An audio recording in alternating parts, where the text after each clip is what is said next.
ताई आला म्हातारा. चालू ऍक्शन. ताई मॅडम आवा बास की किती काम करणार अजून तुम्ही? हो ना ताई, अगं काय एवढं काम करतेस, नको करूस एवढं काम. नमस्कार ताई मॅडम. अहो आजारी आहे तर कशापायी काम करताय? आजारी? आजारी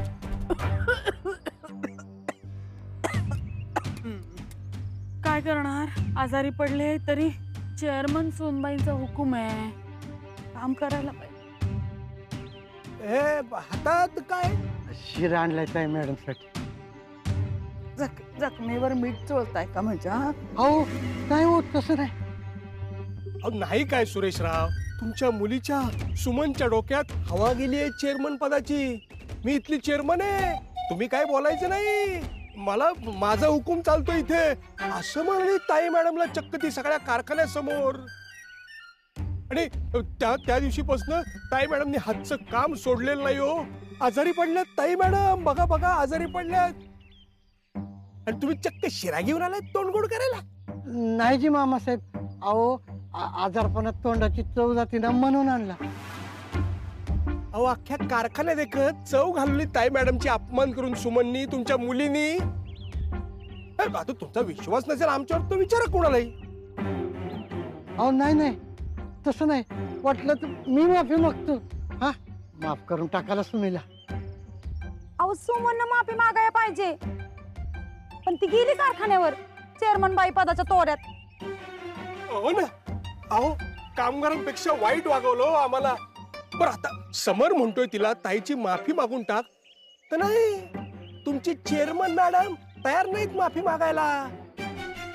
समर चिडलाय सुमनवर, तिच्या संसाराचं काही खरं वाटत नाही मला आता. आणि कसं आहे सुरेशराव, गर्वाचं घर कधी ना कधीतरी खाली होतच. अहंकार हा माणसाचा सर्वात मोठा शत्रू आहे.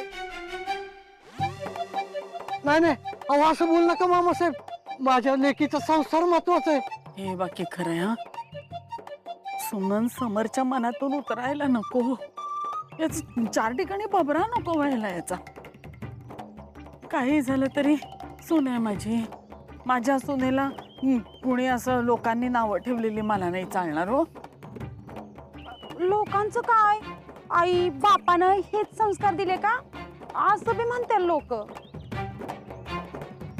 किती प्रेमानं मी तिला चेअरमन केलं होतं कारखान्याची. खुर्चीची हवा गेली तिच्या डोक्यात, अपमान केला माझा. आता काय करणार, माझी सून आहे. पण बरं का सुरेशराव, मी तिच्या पाया पडते, मी तिची माफी मागते. पण तिला म्हणावं, बाई ग आता हे प्रकरण वाढवू नको. अहो नाही ताई मॅडम नाही, तुम्ही तिची माफी नाही, अहो सुमीने तुमची माफी मागायला पाहिजे. अहो तेच म्हणतोय आम्ही गावादरनं. सुमननी माफी मागितली तर हे प्रकरण मिटून जाईल, पण नाही, ती माफी मागायला तयारच नाही. या बघा, प्रकरण वाढून समोरनं काही भलता चालता निर्णय घेऊन ये ना, म्हणजे झालं. अशी कशी माफी मागत नाही, आत्ता जातो चांगलं खडसावतोच तिला. बापाची आबरू घालवायला लागली पोरगी. सुरेशराव, ताई मॅडम आजारी आहेत म्हणून आणलेत ना ते. हा होय ताई मॅडम, तुम्ही काय बी काळजी करू नका, आराम करा. मी आणतो सुमीला ताळ्यावर. सावकाश जा हा सुरेशराव.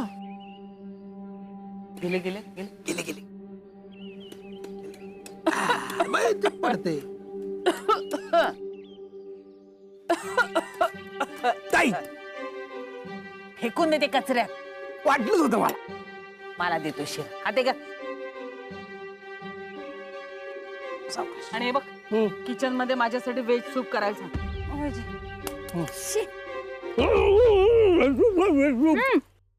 जाधव साहेब, आता तुम्हीच सांगा, माझं काही चुकलं काय? मी जे बोलले नाही त्याची माफी का म्हणून मागू? आता घरात सासूबाई नोकर बनून फिरतात आणि सगळं खापर माझ्यावर. खरं तर आहे ना, ताई मॅडमने जास्तच मनाला लावून घेतलेलं दिसते. काही मनाला वगैरे लावून घेतलं नाही. ताई मॅडम आहे ना, आता उगाच हे प्रकरण टाळताय. मला तर इतका राग येतो त्यांचा, पण मी काय बोलणार. त्यांच्याच कारखान्यातली मी एक नोकर. सुमे, तू अजिबात माफी वगैरे मागू नकोस. रागिनी मॅडम, तुमचं एकदम परफेक्ट आहे बघा. सुमे, तू अजिबात माफी मागू नकोस. हा आता आपण चूकच नाही केली तर आपण कशाला मागायची माफी? मग हा हे बी खरं आहे म्हणा, पण ह्या सगळ्यात ह्यांचा गैरसमज झालाय त्याचं काय? गैरसमज मिटला नाही तर मी माफी मागून टाकणार. विषय वाढवण्यात काही पॉइंट नाही. उगाच ह्यांच्या राजकारणावर परिणाम व्हायला नको आणि आमच्या नात्यावर बी नको. हा बरोबर आहे तुझं, पण समजा आज तू माफी मागितली तर सरांना वाटायचं खरंच तुझ्याकडून काहीतरी चूक झालीये. पुढं पुढं काय माहित, ताई मॅडम, मामासाहेब वेगवेगळ्या नको नको त्या कारणावरून तुझ्यावर आरोप करतील. म्हातारी मेल्याचं दुःख नाही ग, पण काळ सोकावतो म्हणतात ना, तसं होईल. मग काय पुढे रोजचीच कटकट. मग हे नातं सांभाळता सांभाळता तुझ्याच नाकी नऊ यायचं बाई. सुमे, हे बघ, मला की नाही मनापासून वाटतं तू माफी नाही मागितली पाहिजे. त्यापेक्षा समर सरांना नीट समजावून सांग ना, माफी न मागता.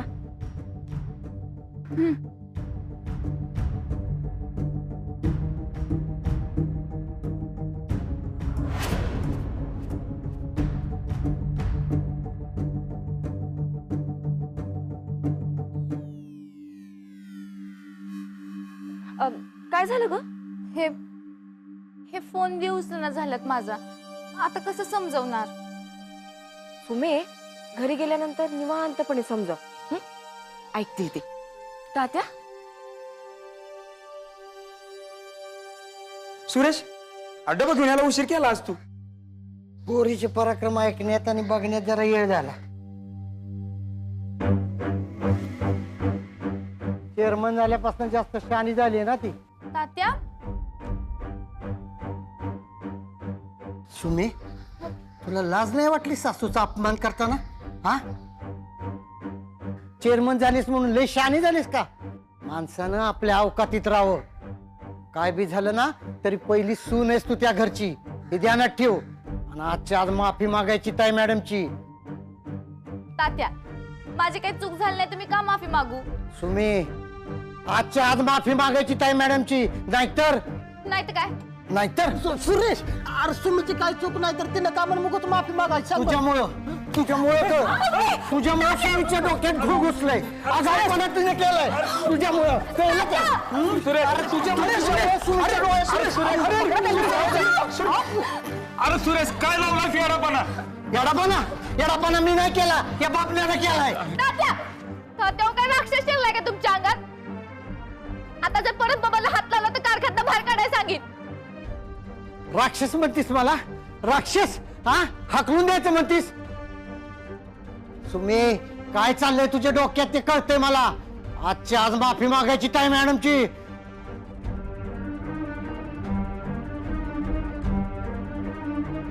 हो तात्या, काय हे? सुरेश, अरे सुरेश थांब की. अरे ऐक तरी. हे बघ सुरेश, सुरेश असं करू नको. अरे सुरेश ऐक. सुरेश, ए सुरेश, अरे ऐक तरी. ए सुरेश.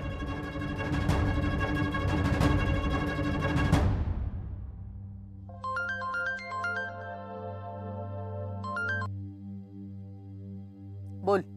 ताई मॅडम, अहो त्या आचाराला चांगलीच फोडणी मारून पाठवलं की हो तुम्ही. लावली की नाही बाप लेकीमध्ये आग? लागली मजबूत आग लागली. आता सुमीने माफी मागितली काय आणि नाही मागितली काय, पण तुम्ही ठरल्याप्रमाणे तिला माफ करून टाका आधीच. सुमीने माफी मागितली तरी आपलाच फायदा आहे, आणि नाही मागितली तर अजून जास्त फायदा आहे. काय?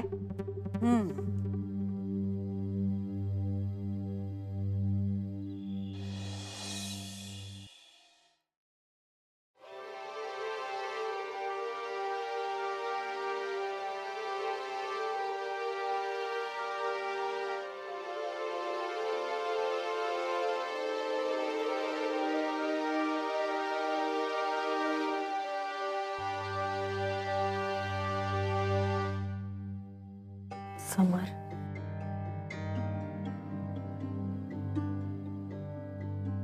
खूप राग आलाय का रे माझा तुला? नाही ग मम्मा, उलट मला ना माझाच राग आलाय. मीच सुमीला चेअरमन केलं आणि आता हे सगळं यातली सगळी चूक माझीच आहे. नाही रे, चूक खरं तर माझीच आहे.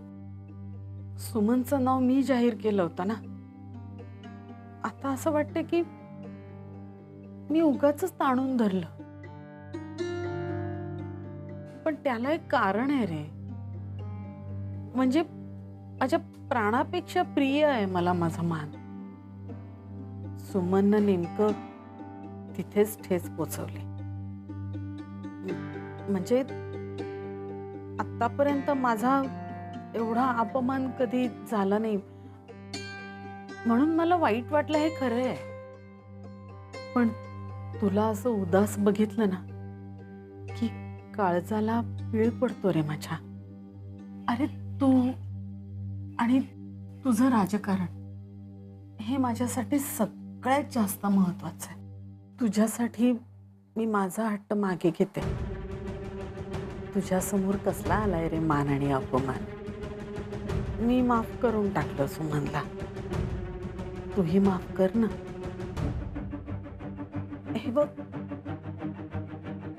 आपण हा विषय वाढवायलाच नको आता. सोडून देऊ ना. तुझ्यासाठी मी माझा अपमान सहन करेन. करावाच लागेल मला. नाही मम्मा, सुमी जर चुकत असेल तर मी तिला अजिबात सपोर्ट करणार नाही. अरे पण ती सून आहे या घरची, तुझी बायको आहे. आपण थोडं नमतं घेऊया ना, सोडून देऊया ना. मम्मा अगं, पण तू कारखान्यात ज्या पद्धतीनं काम करत होतीस कसं विसरू मी. हे बघ, माझ्या मनात सुमन बद्दल काही राग नाही आता. तूही सोडून दे ना. अरे आपल्या घरासाठी करायला पाहिजे आपल्याला हे.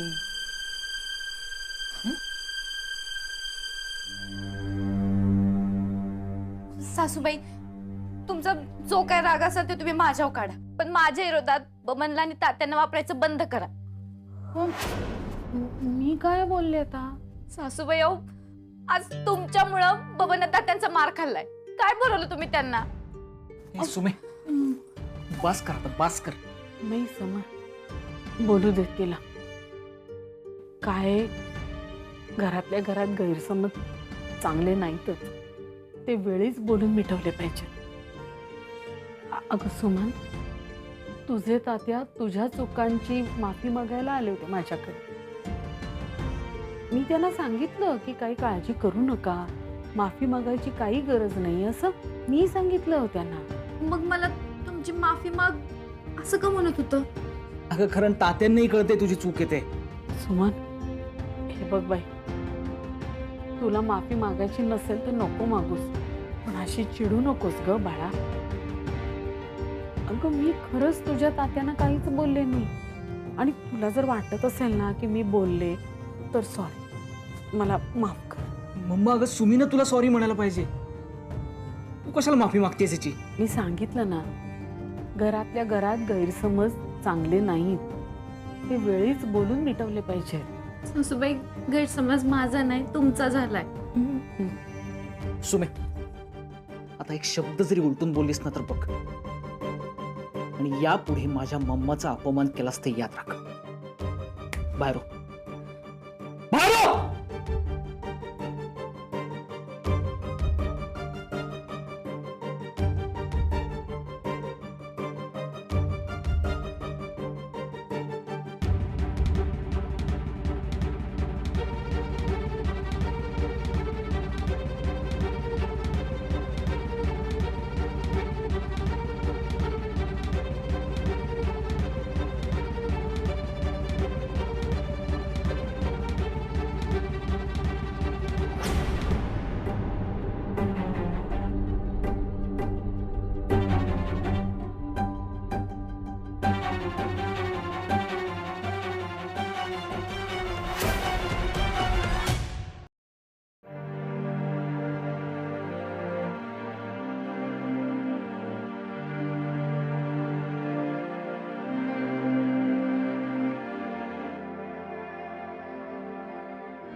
सुमी मॅडम, अहो तुम्ही तरी 2 घास खाऊन घ्या की.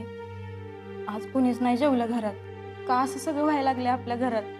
मी माफी मागितली नाही म्हणून होते सगळं.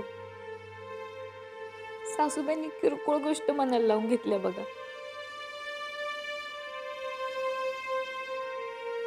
गीताताई, मी चुकलेच नाही तर मी माफी का मागू?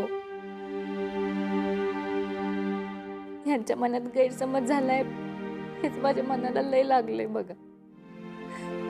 मी जर सासूबाईंचा अपमान केला असेल तर चापकन फोडून काढलं तरी चालेल. मी माझ्या जेवणाची शपथ घेऊन सांगते, मी सासूबाईंना माझाच हुकूम चालणार, तुम्ही गप बसा असं म्हणलंच नाही. बाकीच्यांचं सोडा, यांनी तरी माझा विश्वास ठेवायला पाहिजे होता.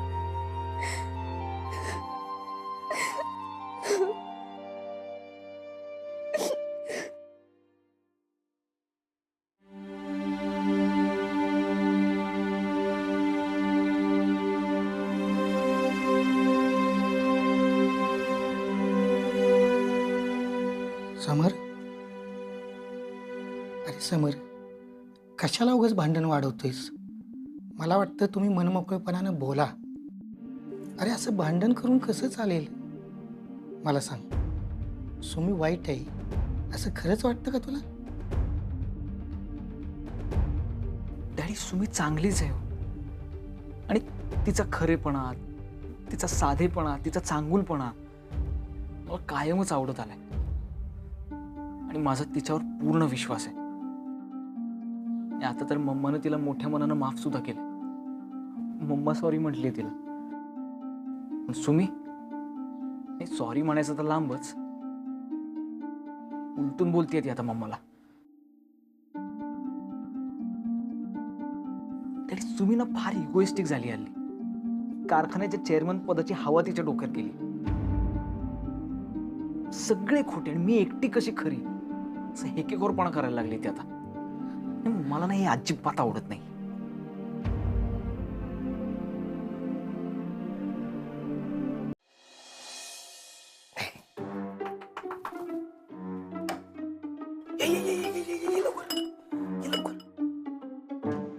शालू, वेफर्स आणलेस का? सगळं आणले, पदर काढा आधी. हे बाई, पण कोणी बघितलं नाही ना, त्याचा प्रॉब्लेम येईल फार मोठा. घरात कोणी जेवलेलं नाही, खाल्लेलं नाही, काही आपणच फक्त खातोय. कुणी काही बघितलेलं नाही.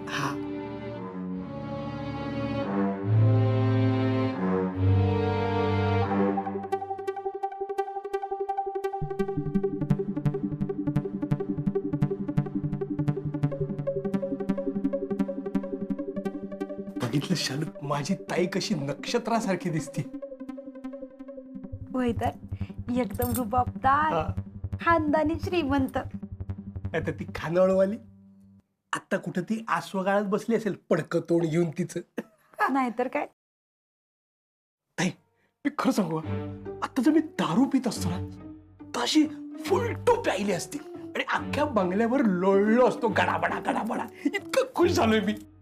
होय तर, तुमच्या चेअरमन पदावर डल्ला मारल्याची चांगली शिक्षा मिळाली त्या सुमनला. मी पण लय खुश आहे. नरसू, आज मी समर आणि त्या खानावळवालीतल्या दुराव्याची पहिली वीट रचली. मी खुश आहे. क्या बात आहे ताई, काय राजकारण खेळलेस. म्हणजे समरच्या मनात खानावळवाली विषयी गैरसमज पेरलास आणि त्याला हेही पटवून दिलंस की तुझ्या मनामध्ये खानावळवाली विषयी काही राग नाहीये. एका दगडात दोन पक्षी. क्या बात आहे ताई, वा. हे तर काहीच नाही नरसू. आत्ता कुठे पाया रचलाय, कळसापर्यंत पोचायचंय.